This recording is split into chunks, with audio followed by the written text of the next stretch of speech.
Hi, I'm Brainard Carey, and today I want to talk a little bit about how to use current media, particularly Zoom and museums, to engage the public and potentially work with museums all over the world. In Praxis Center, we just had a talk at a round table with a curator from Berlin. But in Praxis Center, we have a curator every single week, or a dealer or collector or someone in the art world talking to us about how they navigate the art world and they move through the art world. But this week, we were talking with a curator who mentioned that usually the museum that they have, which is actually a foundation, normally does 2 talks a year, 3 talks a year, something like that.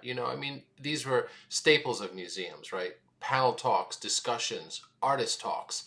And what that means is, of course, an artist talking about their work, showing slides, showing, a PowerPoint presentation of slides, or it means a panel discussion where you have an artist and a few, maybe several artists, all talking about a particular issue of some kind.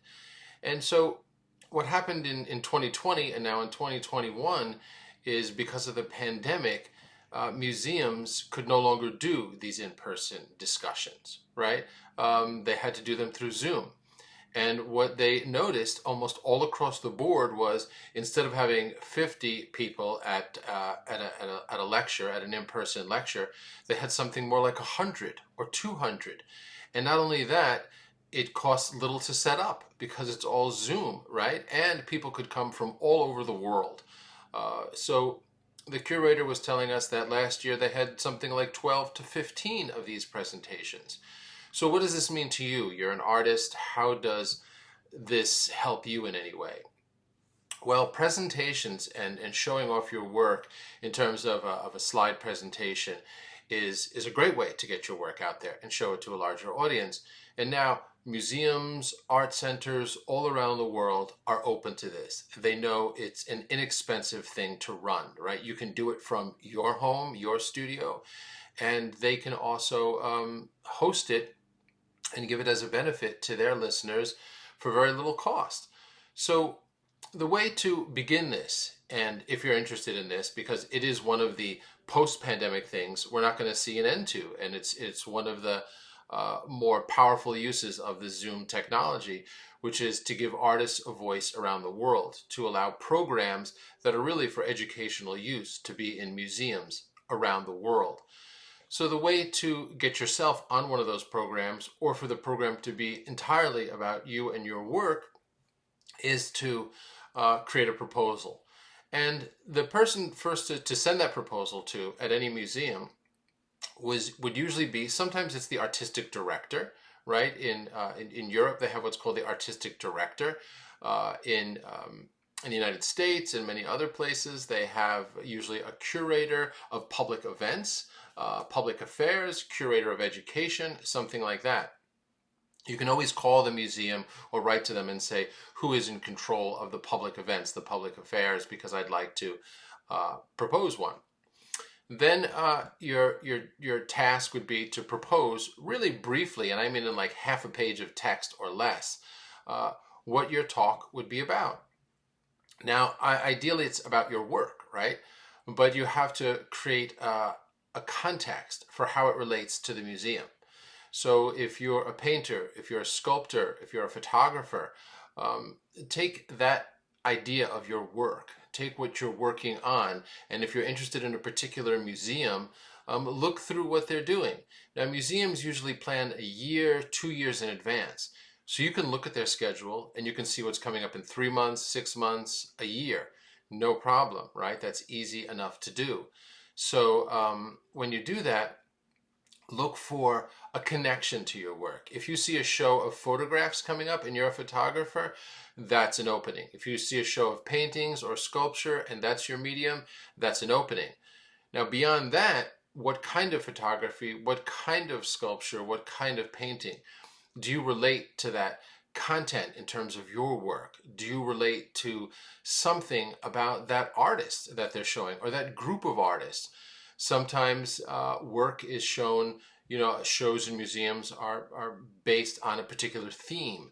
like social justice, or a particular region, or a particular history, or something else, or a kind of a theme that's about something like spirituality, or could be anything. But this is what curators do. They come up with themes. So to do a public talk, to propose a public talk, which again is done from your home by Zoom, and you'll likely get paid for it too by a museum, is to look through their schedule, see what's coming up in the next months, in the next year, and then propose something that will, go along with that show. So I would say at least a year in advance. There's a photography show coming up, and let's say, and you're a photographer, say I'd like to present, offer a public presentation on Zoom where I will, go over the following points so that visitors to your show will understand more about how these photographs were made. Let's just say they were made with film and large format cameras, and you have a knowledge of that.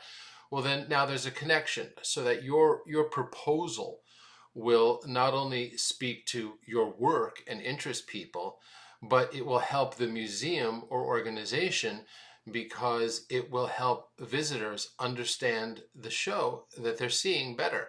That's what's in the museum's interest, is educating the public so that when they come into a show, they understand it and they can access it a little more. And just to continue to use that example, in photography, large format cameras, film isn't understood by a lot of the current public who are looking at photographs. They think these might have come from, a phone or some other kind of camera. So it's important to understand what a camera can do. That's just one example.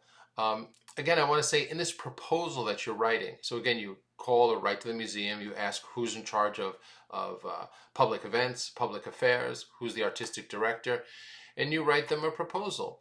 And again, the proposal should be about half a page. And in that half a page, there should be one sentence that sums up everything. And I know this is kind of hard to do, but think of it this way.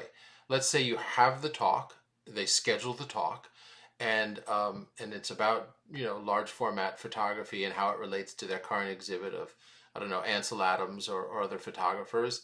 It has to say in one sentence what it's about and why it's exciting and why people should come.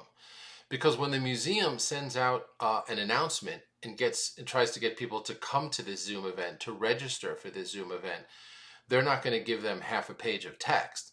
They're going to tell them, just like a listing anywhere, quickly what it is. Learn more about large format photography through an artist who uses cameras so that you will understand what the current photographers in our show are doing. Learn, something like that, like really concise, really quick. Same thing could happen with painting, same thing with sculpture. Reach out. That's what they're looking for. Museums, art centers all over the world are looking for this. What they want is to educate their public. That's their goal, right? To have the public come in there and to be to understand what the museum is putting on. And often the public is uneducated, is what museums call visually, illiterate. They don't really understand how to read images, how to understand what the artist is doing, or what the artist has done, how they use the tools of sculpture, of painting, of photography, of other mediums. So so I hope that helps. It's one way to get your work out there and to talk about your work, to talk about process. And it also is a way to build a relationship with the museum, because once you do one of these talks, not only will they pay you some kind of a fee, whether it's $100 or euros or $500 or euros or more, but they have fees for this that they'll pay you. But also you now have a relationship with the museum, which is powerful. That means that the museum has seen your work because the curators were watching your presentation, and there's an opening in the future for you to potentially be part of their shows.